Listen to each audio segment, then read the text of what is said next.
Want to know the secret on how to afford horseback riding? Well, the answer is simple. Get a sugar daddy. Okay, thanks for watching. Horseback riding is expensive. Horses are expensive. Every conversation I have with a non-horse person seems to center around horses being expensive. It sometimes feels like I have to justify, why am I spending money on horses? It's such a frivolous thing to do. And there are real grown-up things that I should be spending money on. But the truth is they don't have to be expensive. Learning to ride does not have to be expensive. And I would guess that most people who are involved with horses are not rich. They're probably not poor either, though. They just choose to spend their money on horses instead of nights out, vacations, or other kinds of hobbies. But most people outside of horses don't realize this. They just assume that horseback riding is way out of their reach. I see so many comments on social media that someone must be rich if they have a horse. They themselves have always loved horses, but they'll never be able to experience them. Horses are a dream that maybe one day they'll be able to pursue. I've written out responses for them before, but it's impossible to know if it made any kind of difference. I can only hope that some people saw it and started their equestrian journey, but who knows? Which is why I've come here to make my own video to tell you exactly how anyone can learn to ride for free, or very cheap. I can't promise that you'll never have expenses. It's more likely you have to pay for something at some point, but if you're really lucky, you'll be able to do it for a fraction of the cost. This isn't a secret, but you can learn a lot about horses just from books or videos, online learning. YouTube's completely free, so it's a great place to start. People are more likely to take you seriously if you seem somewhat familiar with basic horse knowledge and some terms. But it's also important not to pretend like you have knowledge that you don't have. You might be trying to sound confident and knowledgeable, but horse people pick up immediately if you don't actually know what you're talking about, and then they'll brand you as untrustworthy, and that's a hard label to shake. Don't buy a horse. I've seen this so many times, and I can only imagine it's because people think they need to buy the equipment. Like if you're going to take up tennis, you probably need to buy a tennis racket, right? Except we're not talking about a cheap one-time purchase. We're talking about a huge expensive animal with lots of costs and lots of responsibility. Do not buy a horse with the thought that you're going to learn to ride your own horse. It's not cheap. It's very easy to find a cheap horse. So don't buy a horse just because you think you're getting a deal. Don't buy a horse with the idea of learning together. Could be years until you're able to ride the horse without assistance. And it's definitely not cheap. You'll end up paying thousands to tens of thousands of dollars before you have a horse that's rideable. Don't buy a horse and just follow the guidelines in this video. Finally, don't plan on showing. When people think of horseback riding as expensive, they're most likely thinking of horse shows. Horse shows are expensive. There's outfits, show fees, transporting the horse, stall rental, and so much more. It all adds up. So as much as I'd love to give you a roadmap to make your high-level competition dreams a reality, I don't have that. You'd have to have money. But if you do stick with these guidelines, eventually you'll become a good rider. There's the possibility of catch riding, which is when someone has a horse that they want to show, but they're not able to show it themselves. I haven't actually done it myself, so I can't advise too much on it, but it does exist. I know several friends that have shown other horses as a favor to the owner, which is a pretty cool favor to do for someone. In general, though, remember that showing is expensive. This guide is more for people who want to ride simply because they love horses without any real showing goals. But I would be optimistic that as you learn to ride, showing opportunities will eventually present themselves. Okay, so let's talk about how this is going to work. This is not at all a secret in the horse community, but if you're on the outside, it might seem like it's a huge secret. Barns will exchange ride time for labor. Barns are usually chronically understaffed. There's always stalls to be mucked, horses to be groomed, horses to be fed, and things to be cleaned. If you want to ride horses free, all you need to do is help take care of these horses. If you love horses, this is already the best idea in the world. Pay for your ride time by spending more time with horses. It really is that simple. I've worked off most of my riding lessons throughout my life, mostly when I was a student without a paycheck. Sometimes I was a full-fledged working student, which is more involved. That's more like a full-time job. That is a hard life, though, and it's nearly impossible for anyone who's working another job or in full-time school. It's more for those interested in making a full-time living with horses, which honestly isn't something I'd recommend, especially if you like having money and benefits. But this is not the video for that. So I'm not talking about a full working student position. I'm talking about a more casual arrangement. So usually the arrangement is a few hours of work equal to one riding lesson. It can vary, but it's important to make sure that the terms are clear so you understand exactly how much work you're doing for how much riding time. The great, fantastic, amazing, wonderful news is that as you continue to work and ride, more and more opportunities are going to open up for you. Sure, you might be a beginner at the very start, but after a while you won't be anymore. As you become a better rider, learn more about horse care, improve your work ethic, more riding opportunities will open up. Private owners going out of town who want their horse exercised. A horse that's been off a while and needs a rider. Another trainer impressed by your work ethic asks you to come work for them in exchange for riding more advanced horses. The more you learn, the more other people are going to want you to ride their horse. And every horse is an opportunity to gain more knowledge and advance your riding. You can work your way up without having to spend any money on riding lessons because people will want you around, either to help out or to ride their horses. So there's also the possibility that you could exchange professional services for lessons. There's a few high-end barns that I rode at without doing barn work, and I gave them some kind of professional service, and then they gave me riding lessons. It wasn't long-term arrangements, it was just short-term deals, but I've had barns accept website building and photography for lessons.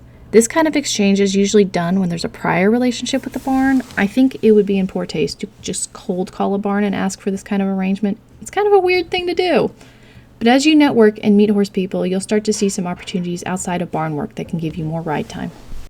So let's talk about the actual steps to get this done. Step 1. You have to find a barn. Googling horseback riding lessons near me is a good way to start. Usually find some barns nearby that offer riding lessons. You can simply send them a polite email like, "Hello, I'm interested in learning to ride horses, but I'm limited by budget. Is there any chance you offer lessons in exchange for barn labor?" You can also go on Facebook, find your local area group, and post something like this. "Hello, I'm looking for riding lessons in exchange for barn work. I'm a beginner but eager to learn. Is anyone looking for barn help or know of a barn?" Putting this out on Facebook might result in more private barns reaching out to you, like a working mom who's tired of mucking out every single day and wants a break, and would be happy to give you some lessons in exchange for letting her relax. Chances are you'll get a few leads. Talk to all of them and then decide based on these guidelines. They make it very clear what the exchange of work versus riding would be.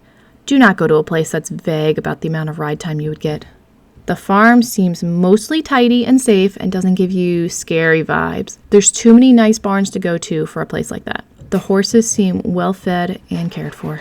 Notice that I didn't say decide based on the riding discipline. Honestly, at the beginner stages, they're all pretty similar. And even if you start Western and you decide you want to ride English, you can always switch over at a later date. Don't be picky about it at this point. You can be pickier when you have some experience. It's more important that you pick a place that's safe. Okay, step 2. Do a great job working. I would hope this is a given, but I do want to emphasize this. It's not about how much you can squeeze from this barn. It's about you learning, growing, and being known as reliable help. It's very important that you have a great reputation in order to progress your riding. People help people that they like. Put in an honest effort and people will respect that.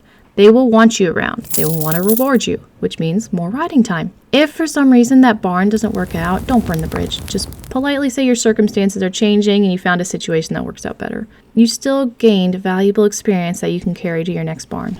Step 3, network. In order to get more rides, other horse people have to know that you're looking for more rides. I don't advise directly asking people to ride their horse, which people will not like, so do not do this. But you can and should be talking to people you meet at the barn. The more horse people you know, the more likely you're going to run into someone who needs a rider for their horse. Sometimes it's just a friend of a friend situation where someone you met at the barn will recommend you to her friend. Although you're aiming for more riding, think of the real goal as making as many horse friends as possible. Friends help each other out. So the more horse friends you have, the more likely they will recommend you for opportunities. Step 4, seek new opportunities and new growth. You may like the barn you work at, you might like the horses, you might like every detail of the experience, but you should always be seeking to grow. Alternatively, you might be hating your experience, you might not like any barn you've worked at, and you might feel like this is just frustrating. Well, either way, it's time to expand your circle. You need to start volunteering. Lots of horse places need volunteers to keep things running. Therapeutic riding centers need volunteers to help the riders. Horse shows need volunteers to keep the show running. And there's other nonprofits that rely on volunteers to operate. It's another way to keep learning and expand your circle. You can volunteer to scribe at a dressage show. You get to sit with a judge all day and learn about dressage. Volunteer to run the gate and you'll meet all sorts of riders. Volunteer to help out behind the scenes and you'll meet all the people running the show and learn how it operates. These are all horse people. They can become your friends. They can connect you to riding opportunities. I cannot stress enough how much there will be opportunities to ride once you have some experience. People have horses that need exercising, or they want to trail ride but don't want to go alone, or they just love to take people out riding. These people exist. You just have to connect yourself to the horse world. I frequently took my friends out riding because I wanted a trail ride, but I didn't want to go alone. For years I did this, and I made some awesome friends. I'll do it again if I ever get another second horse for people to ride.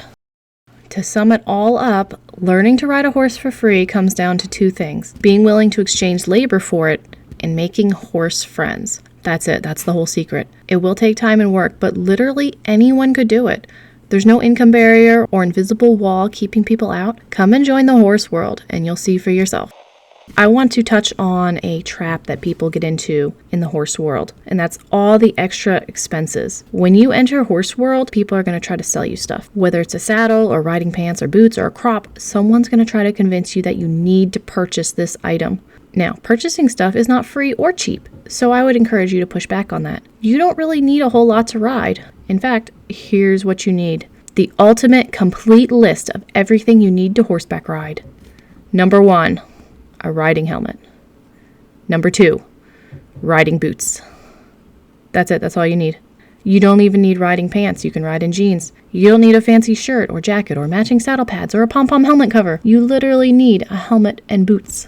Of course, there's no denying that it's fun to get all these things, but that would be neither free nor cheap, so just cross that right out. Helmets you should buy new because you want to be sure that no one had a fall in it. Boots you could buy used from Marketplace, but you could also buy those new too. If you need some examples, you can check out my link below to the notes for this video. It has a few examples in there. If you do decide that you want riding pants, which are not required, but can be useful because they have sticky seats, I have examples on my website of cheap and useful. You don't need anything fancy. It will not make you a better rider. Please do not buy a saddle or a bridle or any other kind of horse tack. Whatever horse you ride should come with all of that. It's unnecessary for you to buy your own.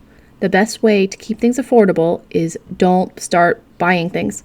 It's very easy to think you need all that stuff, but you really don't. The barn should provide tack and grooming equipment, and you can use super basic clothes that you already own for riding. I promise you that no one will think less of you or judge you. No one cares. If anything, you'd look more like a gritty, salt-of-the-earth true horseman who doesn't care about such things. Of course, I don't blame you if you want to purchase some things. We have fun buying stuff. But just remember, it can add up, so that's where you have to be careful with your spending. So those are all the secrets and tips to how to learn horseback riding on a budget. I hope this helps out. So many people, including myself, have learned to ride with this system, and you can too. It doesn't take owning a horse or spending lots of money. It just takes time to prove you're a hard worker and then making some horse friends. Wishing you all the best on your equestrian journey.